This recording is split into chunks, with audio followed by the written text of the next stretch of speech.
আসসালামু আলাইকুম। আমার নাম মোহাম্মদ শাকিল উদ্দিন। আমি বগুড়া পলিটেকনিক ইনস্টিটিউট থেকে 2022 সালে মেকানিক্যাল থেকে ডিপ্লোমা কমপ্লিট করেছি। আমার 26 তারিখে ওয়াইকেকে তে ট্রেন ইঞ্জিনিয়ার হিসেবে ইন্টারভিউ রয়েছে। ধন্যবাদ ধন্যবাদ শাকিল ভাইকে। আমরা এই পর্যায়ে চলে যাব মুসাব্বির আহসান ভাই, আপনার সংক্ষিপ্ত পরিচয়টা দিবেন। আমার নাম মোহাম্মদ মুসাব্বির আল হাসান। আমি বগুড়া পলিটেকনিক থেকে 2023 সালে মেকানিক্যাল ডিপ্লোমা শেষ করেছি। আমার 23 তারিখে আছে আপনার 26 তারিখে আছে ওয়াইকেকে, আর 23 তারিখে আছে ইলেকট্রোমার্ট লিমিটেড। ধন্যবাদ। আমরা এই পর্যায়ে চলে যাব কান্তা কাপালি ভাইয়ের কাছে, আপনার পরিচয়টা দিবেন।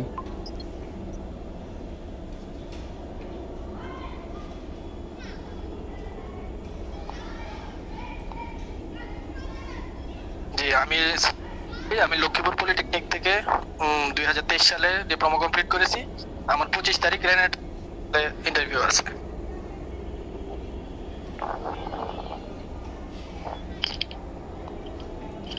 ধন্যবাদ ভাই পরিচয় দেওয়ার জন্য। এ পর্যায়ে আমি আশরাফুল আলম ভাইয়ের পরিচয়টা নিব। আশরাফুল ভাই, আপনার পরিচয়টা দিন। আসসালামু আলাইকুম। আমি মোহাম্মদ আশরাফুল আলম, senior incharge utility department, Jalalabad steel limited. বর্তমানে এখানে জালালাবাদে কর্মরত আছি। আর ইসিবিতে জব সার্কুলেশন, ইন্টারভিউ, গাইডলাইন টোটালটাই আমি ডিপার্টমেন্টে দেখাশোনা করি পাশাপাশি। ধন্যবাদ। ধন্যবাদ ভাইকে। এ পর্যায়ে আমরা হাবিবুর রহমান ভাই, আপনার পরিচয়টা দিবেন সংক্ষিপ্ত।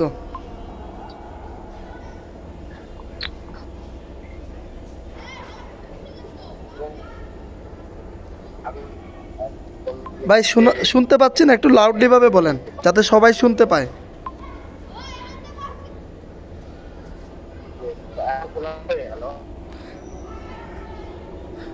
আর একটু লাউডলি। আপনার কি কোনো সমস্যা থাকলে বলেন, যেভাবে বলতেছেন বলেন। আসলে আমি ডিউটিতে তো ভাইয়া আমি সিনিয়র স্টুডেন্টের সাবজেক্ট ইঞ্জিনিয়ারিং থেকে আসছি আর কি। আপনাদের এখন ডিউটি রানিং অবস্থায় আছি। তারপর আমি জয়েন করার চেষ্টা করছি আর কি। আমার 25 তারিখ ওয়াইকেতে ইন্টারভিউ আছে। ধন্যবাদ ভাইয়া, ধন্যবাদ। এরপরে আমরা চলে যাব রাশেদ আলম। রাশেদ আলম ভাই, আপনার পরিচয়টা দিবেন। আসসালামু আলাইকুম। ধন্যবাদ দুলাল ভাইকে। আমি খুলনা পলিটেকনিক ইনস্টিটিউট থেকে 2022 সালে ডিপ্লোমা ইন ইলেকট্রিক্যাল ইঞ্জিনিয়ারিং বিষয়ে পড়াশোনা সম্পন্ন করেছি। বর্তমান আমি একটি টেক্সটাইল ইন্ডাস্ট্রিতে ডিপার্টমেন্টে কর্মরত। ধন্যবাদ। এরপরে আমরা চলে যাব ইমরান হাওলাদার ভাইয়ের কাছে। ইমরান ভাই, আপনার পরিচয়টা দিবেন। আসসালামু আলাইকুম। আমি মোহাম্মদ ইমরান হাওলাদার, খুলনা পলিটেকনিক ইনস্টিটিউট থেকে ইলেকট্রিক্যাল ডিপার্টমেন্ট ডিপ্লোমা সম্পন্ন করেছি। আমার ম্যাক্সিমাম কোম্পানিতে ভাইভা আছে 23 তারিখ 11টায়। ধন্যবাদ ভাই। সাব্বির হুসাইন, আপনার পরিচয়টা দিবেন। আসসালামু আলাইকুম ভাই। আমি মোহাম্মদ সাব্বির হোসেন, বরিশাল থেকে বলছি। বরিশাল আইডিয়াল পলিটেকনিক ইনস্টিটিউট থেকে 2023 সালে ইলেকট্রিক্যাল ডিপার্টমেন্ট থেকে ডিপ্লোমা সম্পন্ন করেছি।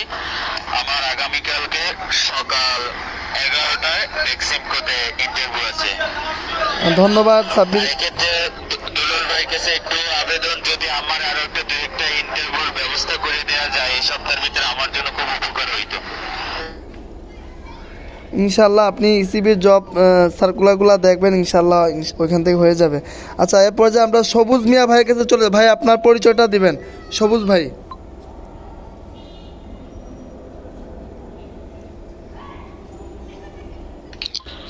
আসসালামু আলাইকুম। আমি মোহাম্মদ সবুজ মিয়া। আমি গত মাস পর্যন্ত এক জায়গায় কর্মরত ছিলাম, সিবিএল মানছি বিডি, কিন্তু বর্তমানে আমার জবটা নাই। আমি বিভিন্ন জায়গায় চেষ্টা করতেছি। তো আমি এখানে জয়েনের উদ্দেশ্য হচ্ছে ইন্টারভিউ, মানে একটু আইডিয়াটা নেওয়ার জন্য আর কি। ঠিক আছে ভাই, ধন্যবাদ আপনাকে। এরপর যে আমরা সাব্বির ভাইয়ের কাছে চলে যাবো। আপনার পরিচয়টা দিবেন সাব্বির ভাই।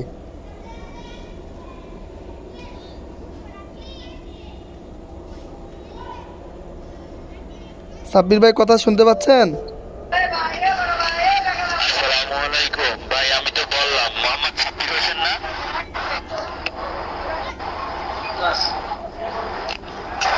আচ্ছা আচ্ছা, হ্যাঁ হ্যাঁ, আপনি দিয়েছেন। আবু কাউসার ভাই, আপনার পরিচয়টা দিবেন। আবু কাউসার।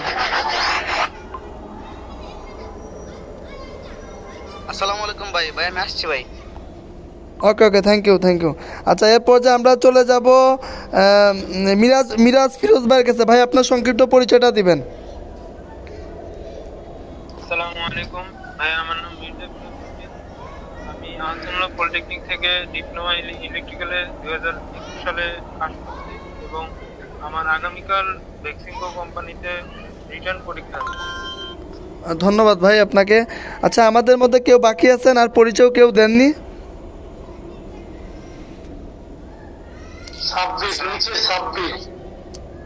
আসসালামু আলাইকুম ভাইয়া, আমি কারিম রহমান, ঢাকা পলিটেকনিক থেকে ইলেকট্রিক্যাল টেকনোলজিতে ডিপ্লোমা কমপ্লিট করেছি। আমার আগামী 25 তারিখে রেনেটা পিএলসিতে ইন্টারভিউ আছে, রিটেন এবং ভাই। আচ্ছা, ধন্যবাদ। আর কেউ বাকি আছেন? পরিচয় দেওয়ার বাকি কেউ আছেন? আচ্ছা, আমার পরিচয়টা দিয়ে নিই। আমি দুলাল মিয়া, দেশের বাড়ি সিলেট সুনামগঞ্জ। এখন বর্তমানে হামিম গ্রুপে আছি, পাওয়ার অ্যান্ড এনার্জি সেক্টরে। আর ডিপ্লোমা করেছি যশোর পলিটেকনিক ইনস্টিটিউট। আর বর্তমানে নর্দার্ন ইউনিভার্সিটি বাংলাদেশ ত্রিপলিতে বিএসসি আর কি রানিংয়ে আছে আর কি। আর পাশাপাশি এই যে আপনাদেরকে নিয়ে কাজ করতেছে এটাই। তো যাই হোক, আমরা মোটামুটি সবাই পরিচয় দিয়ে ফেলছি। সবাইকে অসংখ্য ধন্যবাদ আমাদের আজকে এই গুরুত্বপূর্ণ মিটিংয়ে যুক্ত হওয়ার জন্য। তো আমরা এখন যেহেতু আগামীকালকে বেক্সিমকোতে পরীক্ষা আছে, রিটার্ন পরীক্ষা, আমরা এখন সবাই একটু থাকবেন, ঠিক আছে? আমরা চেষ্টা করব, কারণ আজকে যারা আগামীকালকে যাদের বেক্সিমকোতে পরীক্ষা আছে, হয়তো অন্য দিন আরও 2 জনের এখানে থাকতে পারে। এই জন্য প্রত্যেকটা মিটিং, প্রত্যেকটা আপনার কোম্পানির এক্সপিরিয়েন্স সবার নেওয়া উচিত। যারা এখানে যুক্ত হয়েছেন শেষ পর্যন্ত থাকার চেষ্টা করবেন। আচ্ছা, আমরা এখন চলে যাব আবু সাইদের কাছে। যেহেতু আবু সাইদ কয়েকবার ইন্টারভিউ দিয়েছেন বেক্সিমকোতে, আশা করি ওনার অভিজ্ঞতাটা শেয়ার করবেন। আশা করি তার অভিজ্ঞতাগুলো আপনাদের কাজে লাগবে। তারপর আস্তে আস্তে আমরা ধাপে ধাপে সবার কাছে যাব। আবু কাউসার, আমার কথা শুনতে পাচ্ছেন? জি ভাই, আগামীকালকে বেক্সিমকো ফার্মা, আপনি দেশের স্বনামধন্য প্রতিষ্ঠান, এখানে আমাদের অনেক ডিপ্লোমা ইঞ্জিনিয়ার ভাইদের আগামীকালকে রিটেন পরীক্ষা আছে। তো আপনি রিটেন পরীক্ষা, ভাইবা, পুরো প্রসেসটা বা রিটেন আগে নিবে কি ভাইবা আগে নিবে বা কীভাবে কি, এর সম্পূর্ণ একটু তুলে ধরার চেষ্টা করবেন। ধন্যবাদ। ধন্যবাদ ইসিবির কো ফাউন্ডার দুলাল মিয়া ভাইকে। আসলে আমি বেক্সিমকো ফার্মাসিউটিক্যালে রিটার্ন দিয়েছি প্লাস ভাইবা দিয়েছি। আমি চেষ্টা করবো ইনশাল্লাহ তুলে ধরার জন্য টোটাল বিষয়টাকে। তারপর আমার বলা শেষ হলে তারপর যে কোনো প্রশ্ন উত্তর করবো ইনশাল্লাহ। পরবর্তীতে হবে যে কোনো প্রশ্ন করবেন ইনশাল্লাহ, আশা করি যে উত্তরটা পাবেন। আমি বিডিওস থেকে অ্যাপ্লাই করছিলাম, এই রেপুটেড ফার্মাসিউটিক্যাল কোম্পানি, সেখানে উল্লেখ ছিল না। তারপর তারা এসএমএস দেয় যাওয়ার জন্য। আমি রিটার্নটা দেই সেপ্টেম্বরে, হ্যাঁ আগস্টের 31 তারিখে মেবি দিয়েছিলাম। ওইখানে তারা মিরপুর ডিও এসে রিটার্নটা নেয়। তাদের রিটার্নটা 3-4 ভাগে বিভক্ত থাকে কোশ্চেন পেপারগুলা। আমি আবার বলছি, তাদের কোশ্চেন পেপারগুলো 3-4 ভাগে বিভক্ত থাকে। নাম্বার 1 ম্যাথ থাকে 2-1টা আংশিক ম্যাথ, যেগুলা ইজিলি একদম 9-10 এর ম্যাথ গুলা যে আছে, উৎপাদক ইকুয়েশন লাইক x + 4 = 0 হলে x = কত, এগুলা নরমাল কিছু ম্যাথ থাকে 2-1টা। আর আইকিউ টেস্ট থাকে অনেকগুলা। টোটাল 50 মার্কের পরীক্ষা হয়। সেই 50 মার্কের মাঝখানে আইকিউ থাকে 20 এর মতো, 20 না 15 আইকিউ থাকে। আর ডিপার্টমেন্ট থাকে 20 এর মতো। আর ম্যাথ আর ইংলিশ ওই তো 5 এর মতো থাকে আর কি। আর একটা প্যারাগ্রাফ থাকে। আমি প্রশ্ন পেপারগুলো বলতেছি, শুধুমাত্র প্যারাগ্রাফটা লিখতে হয়, আর বাকি যেগুলো থাকে সবগুলো এমসিকিউ। ওই ডিপার্টমেন্ট কোশ্চেন গুলো থেকে এমসিকিউ, আইকিউ টেস্ট গুলো থেকে এমসিকিউ, ম্যাথটাও থাকে এমসিকিউ, মানে উত্তরটাও থাকে। এবং টোটাল যে প্রসেসটা তারা করে টোটালি ইংলিশে, এখানে বাংলা কোনো উত্তর লেখা যায় না, প্লাস আপনার বাংলাতে প্রশ্নও থাকে না, টোটালি থাকে আপনার ইংলিশে। আইকিউ টেস্ট গুলোর কথা বলতেছি, আইকিউ টেস্ট গুলো থাকে এরকম যে ABC, তারপর EFG, IJK, তারপর কি হবে এরকম এগুলা থাকে। মাঝখানে আরেকটা ধরেন QRS, তারপর বলে যে নেক্সট ওয়ার্ড গুলা কি হবে, এরকম গুলা আইকিউ টেস্ট থাকে। আর আইকিউ টেস্টের মাঝখানে আছে আপনার যে ধরেন এ ব্যক্তির ছেলের নাম বি, বা এ ব্যক্তির ছেলে বি, বি ব্যক্তির ছেলে সি, সি ব্যক্তির বোন হলো ডি, তাহলে বি ব্যক্তি বা সি ব্যক্তি এই ব্যক্তির কি হয়, এগুলো আর কি এরকম ভাবে আপনার ইংলিশে থাকে। এটা আপনার নিজের মতো করে পড়ে বুঝতে পারবেন রিলেশনশিপে আর কি হয়, যে সি ব্যক্তি এই ব্যক্তির কি হয়, ওইখানে লেখা থাকে ব্রাদার, এরকম অপশন দেওয়া থাকে। আপনি এটা দেখা ইনশাল্লাহ ফিল আপ করবেন। আর তারা সময় দেয় 1 ঘন্টার, হ্যাঁ 1 ঘন্টা 20 মিনিটের মতো সময় দিছিল আমাদের সময়। আর মার্কটা থাকে আপনার, প্যারাগ্রাফটা আসছিল আমাদের সময় air pollution in Dhaka, Dhaka সিটিতে আর কি বায়ু দূষণ প্লাস সেটার করণীয় কি, কয়েকটা করণীয় লিখো। 1 পৃষ্ঠা বা হাফ পৃষ্ঠার মতো ছিল এটা দেখার জন্য। এটা আপনাকে লেখলে এখানে 10 মার্কস থাকে। ওই 40 আর যে বাকি 40 থাকে, এই 40-এর মাঝখানে আপনার ওই এমসিকিউ হলো 15, সরি আইকিউ টেস্ট হলো 15, এটা মাস্ট ফিক্সড এখানে। আর ম্যাথ আর ইমেইল হইলো আপনার ওই 5, ম্যাথ আর ইংলিশ বা জেনারেল নলেজ। আর আপনার যে ডিপার্টমেন্ট কোশ্চেন থাকে এখানে থাকে 20। আর এখানে আমরা পরীক্ষা দিয়েছিলাম পরীক্ষা দিয়েছিল ইলেকট্রিক্যাল, মেকানিক্যাল আর কেমিক্যাল। এখানে সেপারেট ভাবে প্রশ্ন হয়েছিল, মানে টোটালি সেপারেট ভাবে। আর তাদের পরীক্ষাটা নেওয়া হয় মূলত আমরা যেভাবে দিয়েছিলাম, যেহেতু 3 ডিপার্টমেন্ট মিলে পরীক্ষা দিয়েছিলাম, সেখানে আপনার এক ব্রেঞ্চ পরে পরে আপনার যে আপনি ইলেকট্রিক্যাল বসছেন, যেমন যেভাবে আপনারা পলিটেকনিক পরীক্ষা দিচ্ছেন সেম একইভাবে যে এক সিট পরে পরে আপনাদের এক সিট গ্যাপ দিয়ে দেয়, আপনাদের পরীক্ষাটা নেওয়া হবে। আর অবশ্যই মাস্ট যে জিনিসটা, এটা ক্যালকুলেটর নিয়ে যাবেন ইয়াতে পরীক্ষা রুমে। আমরা শুরুতে যখন ঢুকছিলাম, শুরু থেকে বলছি আবার, ঢোকার প্রক্রিয়াটা প্রথম মিরপুর ডিএসসি যাওয়ার পর সেখানে ওয়েট করছিলাম বাইরে। অবশ্যই পরীক্ষার 30 মিনিট আগে যাওয়ার চেষ্টা করবেন। পরীক্ষা 30 মিনিট আগে যাবেন, যে ওখানে এন্ট্রি করবেন, এন্ট্রি আছে, তারপর আপনারা উঠবেন, ওইটা রেস্ট করবেন।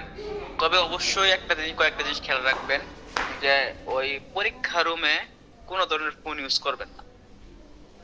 আর অবভিয়াসলি যাদের ফোনে এসএমএস আসছে তারাই যাবেন, কারণ এসএমএস ছাড়া ওখানে 2-1 জন ছিল আপনার। তারা কি করছে, তাদের অন্য ফ্রেন্ড থেকে ওই মেসেজটা কপি করে অন্য তার নাম্বার থেকে নিয়েছে, কি করছে আর কি এসএমএস দিছে। আর অবশ্যই তারা যাদেরকে এসএমএস দেয় তাদের একটা শিট তাদের কাছে থাকে, এইচআর ডিপার্টমেন্ট যে পরীক্ষা নেয় তাদের কাছে থাকে, কোন ডিপার্টমেন্ট বা কি এগুলো তাদের কাছে থাকে। তারা ওই অনুযায়ী তারা নাম সিলেক্ট করে, নামই করে, তারপর তারা প্রশ্ন দেয়। যতজন তাদেরকে এসএমএস চেক করে, তাদের ওই লিস্ট থেকে এসএমএস চেক করে যে ফেক ইয়েতে কেউ ফোন নাম্বারকে কপি করছে কিনা, এগুলো চেক করার পরে আপনার পরীক্ষাটা নেয়। আর অবশ্যই ড্রেসআপগুলো ঠিক রাখবেন। আর এইচআর ডিপার্টমেন্ট যেহেতু রিটেন টেস্টটা নেবে, আপনার সিবি প্লাস রিটেন টেস্ট নেওয়ার পরে ওইটা স্ট্যাপলিং করে আপনার এইচআর ডিপার্টমেন্টে জমা নেবে। প্রশ্ন কাটাগুলো যেভাবে বললাম সেভাবে হয়। আর আনসারটা গুছিয়ে দেওয়ার চেষ্টা করবেন। আর অবশ্যই 2টা দাগ দিবেন না, টিক মার্ক দিতে হয়। এগুলো আপনার ওই কোশ্চেন পেপারের উপরে যে ইগুলো আছে ওখানে লেখা থাকে আর কি। আর তারপর আপনার 2 থেকে 3 দিনের মাঝখানে এইচআর ডিপার্টমেন্ট আপনি যদি সিলেক্ট হন তাহলে আপনাকে ডাকবে। আর এখানে আরেকটা কথা বলে রাখি, যে টোটাল 50 মার্কের পরীক্ষা হয়, 50 মার্ক থেকে 20 মার্কস পাস। এইচআর ডিপার্টমেন্টে বলছিল যে আপনার 50 মার্ক থেকে আপনি যদি 20 পান বা 20 পান তাহলে আর কি আপনি সিলেক্টেড হবে। তারপর 20 পাওয়া হয়েছিল মনে হয়। আর আমরা পরীক্ষা দিয়েছিলাম প্রায় 25 থেকে 30 জনের মতো। তারপর আমাদের ভাইবার জন্য ডাকছিল, তার 3 দিন পরে আর কি ভাইবার জন্য ডাকছিল। একটু সমস্যার কারণে আমাদের ভাইবাটা 1 মাস পিছাইছে, 1 থেকে 2 মাস পিছানো হয়েছে। তারপর ভাইবাটা দিছি, ভাইবা দেওয়ার আপনার ওই 25 থেকে 30 জনের মাঝখানে আপনার ভাইবার জন্য সিলেক্ট করছে তারা 13 জন মনে হয়, হ্যাঁ 13 জন। ওই 13 জন তারা সিলেক্ট করছিল। সিলেক্ট করার পর আমরা ভাইবা দিছি। ভাইবার অভিজ্ঞতাটা হলো আপনার, ভাইবাটা হয়েছিল তাদের প্লান্টে, টঙ্গী প্লান্ট যে আছে এই প্লান্টে। আপনার যাওয়ার পর আধা ঘন্টা বা 1 ঘন্টা আগে আমরা চলে গেছিলাম। চলে যাওয়ার পর তারা ভাইবা নেওয়ার কথা ছিল 10টা 30-এ, আমরা 10টা বা 9:30 দিকে চলে গেছিলাম। যাওয়ার পরে তাদের গেট একে যায়, গেট আর কি তাদের অনেকগুলা গেট, তো ওখানে যারা মেন গেট বা এক গেট ওখানে যা এন্ট্রি করা লাগে, এন্ট্রি করার পর আর কি তারা ওই প্ল্যান্ট, তাদের একটা লোক দ্বারা আর কি অন্য একটা প্ল্যান্টে পাঠায় যে এই প্ল্যান্টে যান, অমুক ইয়েতে যান। তারপর আমরা ওখানে প্রায় 1 থেকে 1.5 ঘন্টা ওয়েট করছি, তারপর ভাইবা শুরু হয়েছে। আর HR ডিপার্টমেন্ট গুলা কি, HR ডিপার্টমেন্ট তারা 4 জন মিলে আর কি ভাইবা নিচ্ছিল। ওখানে প্রায় 2 জন ছিল ডিপার্টমেন্টাল, আর একজন ছিল নন, আরেকজন ছিল উনি হলেন যিনি আর কি রিটেন পরীক্ষাটা নিয়েছিল, উনি ছিলেন। উনি নন কিনা ডিপার্টমেন্ট আমি সঠিক জানি না। ওই যে এই যে ডিপার্টমেন্টের আর কি উনি কোনো কোশ্চেন করে নাই, জাস্ট লিখছিল। তারপর অনুমতি নেওয়ার পর ভাইবার রুমে গেলাম। দেন বললো যে নিজের সম্পর্কে বলেন। আমি টোটালি ইংলিশে বলা শুরু করছিলাম, যে মানে প্রথম যে শুরুটা, যে তারা বাংলায় কোশ্চেন করছিল। আমি ইংরেজিতে এক সেন্টেন্স বলার পরেই বলা যে ইংলিশে বলা লাগবে না, আপনি বাংলায় বলেন। তারপর বাংলায় নিজের সম্পর্কে বললাম। তারপর ফ্যামিলি ব্যাকগ্রাউন্ড এগুলো জিজ্ঞাসা করলো। তারপর আপনার ডিপার্টমেন্টাল কিছু কোশ্চেন করলো। কোশ্চেনগুলো ছিল ট্রান্সফরমার, ইলেকট্রনিক্স কিছু কোশ্চেন, আর মেশিনারি সম্পর্কে আর কি। আমরা ইলেকট্রিক্যালে তো বেসিক যে কোশ্চেনগুলো থাকে, যেগুলো ইসিবিতে আমি ইসিবি থেকে সংগ্রহ করছিলাম, বেসিক যে ইলেকট্রিক্যাল বেসিক ইয়াসিন ভাই যে 10টা দিছিল আর কি, তার চাইতে আপনার ইসিবি পুরাতন গ্রুপটা যদি চেক করেন তাহলে পাবেন। ওইখান থেকেই আমি অনেকগুলো ভাইবা দিছি। এর আগে দিছিলাম হেলথ কেয়ারে, তারপর প্রাণার ফেল, তারপর মেরিকো বাংলাদেশ লিমিটেড, তারপর ব্যানলি, অনেকগুলোতে আমি ভাইবা দিছি। আমার অভিজ্ঞতা আছে যে কোশ্চেন গুলা করে তারা ওই যে বাইরে ইয়াসিন ভাই যে 10টা টপিক শেয়ার করছিল ইলেকট্রিক্যাল বেসিক, ওখান থেকে ম্যাক্সিমাম কোশ্চেন গুলা করে। আপনারা সিলেক্ট করতে পারেন বেসিক যে প্রশ্নগুলা, যে ট্রান্সফরমার কাজ কি, ট্রান্সফরমার কিভাবে কাজ করে, ট্রান্সফরমার দ্বারা কি হয়, এগুলো আর কি বেসিক কোশ্চেন গুলা করে। আর আমাদের বলছিল যে আপনারা যদি সিলেক্ট হন তাহলে আর কি আপনাদেরকে জানানো হবে মেডিকেলের জন্য। তো ভাইবাটা হয়েছে, ভাইবাটা দিছি আমরা প্রায় কি বলে 14 জনের মতো ভাইবা দিছি, 9 জনের মতো সিলেক্ট হয়েছে আর কি। আমরা সিলেক্ট হয়েছি। এখন পরে আর কিছু কারিকুলাম আছে তাদের মেডিকেল এগুলোর জন্য আর কি তারা সিলেক্ট রাখছে। ওই আপনার ভাইবা দেওয়ার দিনই তারা বলে দিয়েছিল যে আপনারা সিলেক্টেড, বা 15 জন ভাইবা দিয়েছিলাম। তো যারা সিলেক্টেড হয়েছে তাদেরকে ওয়েটিং রুমে ওয়েট করতে বলছিল, আর যারা সিলেক্টেড হয় নাই তাদেরকে চলে যেতে বলছিল। আমরা 9 জন ছিলাম, 9 জন সিলেক্টেড হয়েছিলাম। তারপরে আর কি তাদের কিছু কারিকুলামস বা ক্যাশ মেডিকেল প্লাস আর কিছু, ওইটার পরে আর কি তারা জানাবে আর কি। এই ছিল আমার রিটেন প্লাস ভাইবার অভিজ্ঞতা। যদি কোনো প্রশ্ন থাকে দুলাল ভাইয়ের অনুমতি নিয়ে বলতে পারেন। ধন্যবাদ ধন্যবাদ আবু কাউসার ভাইকে এত সুন্দরভাবে অভিজ্ঞতাটা শেয়ার করার জন্য। আসলে আমরা বর্তমানে মনে করি যে আসলে একটা ইন্টারভিউ কল পাইলাম আর ইন্টারভিউ দিতে গেলাম। আমি সব সময় একটা কথাই বলি যে ভালো কোম্পানিতে যেতে গেলে ভালো কাজের পরিবেশ, ভালো পজিশন, স্যালারি সব ভালো জায়গায় যেতে গেলে অবশ্যই পড়াশোনা ছাড়া কোনো বিকল্প নেই। ঠিক আছে, ধন্যবাদ আবু কাউসার ভাইকে। এখন আমরা কিছু প্রশ্ন নিব, প্রশ্ন নিয়ে আমরা আমাদের সামনে যে ওয়াইকে, তারপর হচ্ছে আরও যে কোম্পানিগুলো আছে রেনেটা, ওগুলো নিয়ে ইনশাল্লাহ আমরা আলোচনা করব। আচ্ছা, আপনাদের আগামীকালকে ভ্যাকসিমকোতে যাদের ইন্টারভিউ লিখিত পরীক্ষা আছে, আপনারা তো ইতিমধ্যে পুরো প্রসেস সিস্টেম সব জেনে গেছেন। তো আপনাদের যদি কোনো প্রশ্ন থাকে একদম সংক্ষিপ্ত আকারে বলবেন, একজন করে। আমি একটু ইন্টারাপ্ট করি। আমি ওয়াইকে প্লাস রেনেডা ফার্মাসিউটিক্যালও দিছি। ওয়াইকে তে রিটেন এক্সাম দিছিলাম, আর রেনেডা ফার্মাসিউটিক্যালও আপনার ভাইবা দিছি, কিন্তু সিলেক্ট হয় নাই আর কি। ওই অভিজ্ঞতাটা তাহলে শেয়ার করি, তাহলে হয়তো উপকৃত হবে। ওয়াইকেটা বলতেছি, আমি ওয়াইকে তে পরীক্ষা দিছিলাম প্রায় 3 থেকে 4 মাস আগে। কি নাম ছিল, ট্রেন ইঞ্জিনিয়ার আবু কাউসার। হ্যাঁ, আমরা আপনার কাছে আবার আসবো, আমরা একটু প্রশ্ন নেই, ইনশাল্লাহ আসবো আবার। আচ্ছা, আগামীকালকে রিটেন পরীক্ষার জন্য কারো কোনো প্রশ্ন আছে? ভ্যাকসিমকো ফার্মা যারা আছেন যদি থাকে একজন করে বলেন। জি ভাইয়া, ওই জায়গায় আপনার ক্যালকুলেটর আপনি ইউজ করতে দেয়? আমার জানা মতে তো আমি জানছিলাম যে ক্যালকুলেটর তারা ইউজ করতে দেয় না। আর ইন্টারভিউর ক্ষেত্রে যেহেতু ওই যে আমি এমএপি গ্রুপে 8 মাস জব করছিলাম জুনিয়র ইঞ্জিনিয়ার হিসেবে, এক্ষেত্রে কি ভাইবে আপনার এক্সপেক্টেড স্যালারি কিরকম কি বলা যায় একটু, আর ফ্রেশারদের কিরকম বলা যায় এই অ্যাসিস্ট্যান্ট অফিসার পদে একটু জানাবেন। জি ভাইয়া, আমি বলছি যে কিছুক্ষণ আগে যে কথাটা বললাম যে ম্যাথ খুব কম আসে আপনার, সেটা ডিপার্টমেন্ট ম্যাথ হোক আর ওই বেসিক ম্যাথটাই হোক। যেমন ধরেন আমি বলছিলাম একটা উৎপাদক বিশ্লেষণের কথা বা একটা সমীকরণের কথা, যেমন x + 4 = 0 হলে x = কত, x = এটা জেনারেল নলেজে বোঝা যায় x = -4, এরকম ম্যাথ গুলো আর কি আসে। আর আমি ক্যালকুলেটর নিয়ে গেছিলাম, ওই ফাইলের ভিতরে আমার ক্যালকুলেটর ছিল, আমি ক্যালকুলেটর বের করে রাখছিলাম ওই আমার টেবিলের উপরে। তো আমার এইচ ডিপার্টমেন্টে কোনো বাধা বা কিছু দেয় নাই। আর যে এটা বললেন যে এক্সপিরিয়েন্স বা ফ্রেশার, আসলে তাদের কোম্পানি একটা পলিসি আছে। যেমন ধরেন আমরা যখন গেছি তারা সবাই যেখানে 25 থেকে 30 জন যদি পরীক্ষা দিয়েছি, ওখানে ম্যাক্সিমাম মানে 100%ই ফ্রেশার। মানে তারা তাদের কোম্পানির রুলস হলো আপনি যে সিভিটাতে অ্যাপ্লাই করবেন বা বিডি দশটাতে অ্যাপ্লাই করবেন যে অ্যাকাউন্টে, ওই অ্যাকাউন্টটা যদি আপনার কোনো এক্সপিরিয়েন্স লাগানো থাকে তাহলে সবাই এক্সপিরিয়েন্স পরীক্ষা দেবে। আমরা আজ করছিলাম এসআই ডিপার্টমেন্টকে যে স্যার এখানে কি সবাই ফ্রেশার নাকি সবাই এক্সপিরিয়েন্স আছে? কয় না, আমাদের কোম্পানি একটা পলিসি আছে ফ্রেশারদের আপনার আলাদা পরীক্ষা হয় আর এক্সপিরিয়েন্সদের আলাদা পরীক্ষা হয়। হ্যাঁ, এটা প্রমাণও আমি পাইছি, কারণ আমরা যে কিছুদিন মানে যেই দিন পরীক্ষা দিয়েছিলাম ফ্রেশাররা, তার কিছুদিন পরে আবার এক্সপিরিয়েন্স লোকেরা পরীক্ষা দিয়েছিল।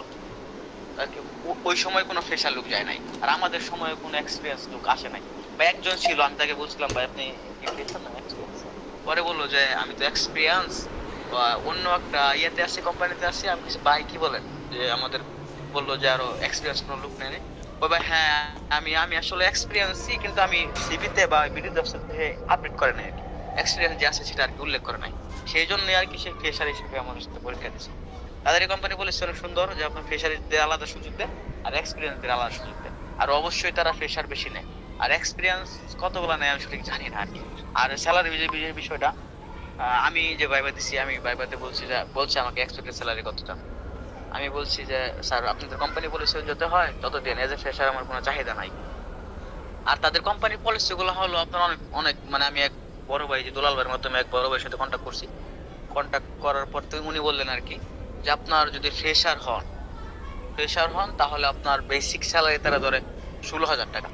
তাদের সময় নাকি 15,000 ছিল, আবার নাকি 1,000 বাড়াইছে। আমি শুনছি যে আমাদের যাদের কি ভাইবা হয়েছে তারা নাকি তাদের পরিচিতর মাঝখানে শুনছে যে আরো বাড়াইছে নাকি 1,000, 17,000। তাদের বেসিক স্যালারি হয় 16 থেকে 17,000 ধরেন। আমি সঠিক জানি না, যেহেতু ওখানে অ্যাপয়েন্টমেন্টটা হাতে পাইলে তারপরে কি বোঝা যাবে। তবে আমি বলছি কোম্পানি পলিসি অনুযায়ী, আর আপনি যদি চান চাইলে চাইতে পারেন, কারণ আমাদের সময় যারা ভাইবা দিছে তাদের অনেককে জিজ্ঞেস করছে যে আপনাদের সবাইকে জিজ্ঞেস করছে এক্সপেক্টেড স্যালারি কত, অনেকে বলছে কোম্পানি পলিসি। আচ্ছা আবু কাউসার, আমরা শেষ পর্যায়ে চলে আসছি। আশা করি সাব্বির সাহেব আপনি বুঝতে পেরেছেন। যেহেতু আপনি যদি এক্সপিরিয়েন্স সিভি দিয়ে অ্যাপ্লাই করেন তাহলে আপনি রিটেন পাস করার পর যখন আপনি ভাইবার সম্মুখীন হবেন তখন হয়তো এটা ইনশাল্লাহ আপনি ওইভাবে কথা বলতে পারেন। আচ্ছা, আমরা আরও কিছু প্রশ্ন দিব। আমরা খুব কাছাকাছি চলে আসছি, যেহেতু আমাদের প্রত্যেকটা আছে ইয়ের জন্য আলাদা আলাদা সময় নির্ধারণ করা হয়েছে। আর কারো কোনো প্রশ্ন আছে ভ্যাকসিমকো নিয়ে আগামীকালকে?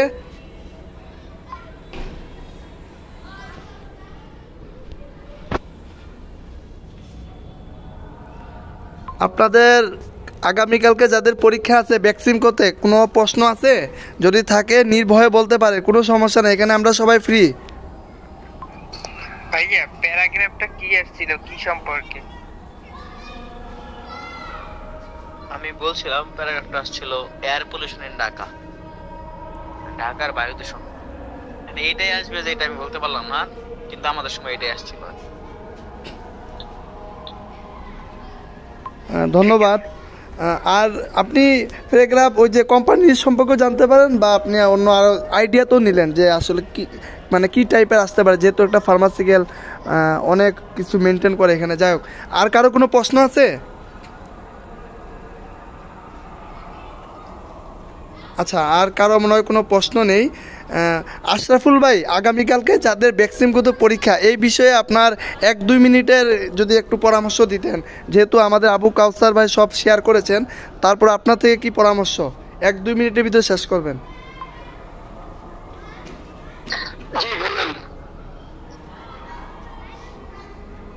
আশরাফুল ভাই, আগামীকালকে যাদের ভ্যাকসিনগত পরীক্ষা আপনার কি পরামর্শ 1-2 মিনিটের মধ্যে শেষ করবেন আশরাফুল ভাই।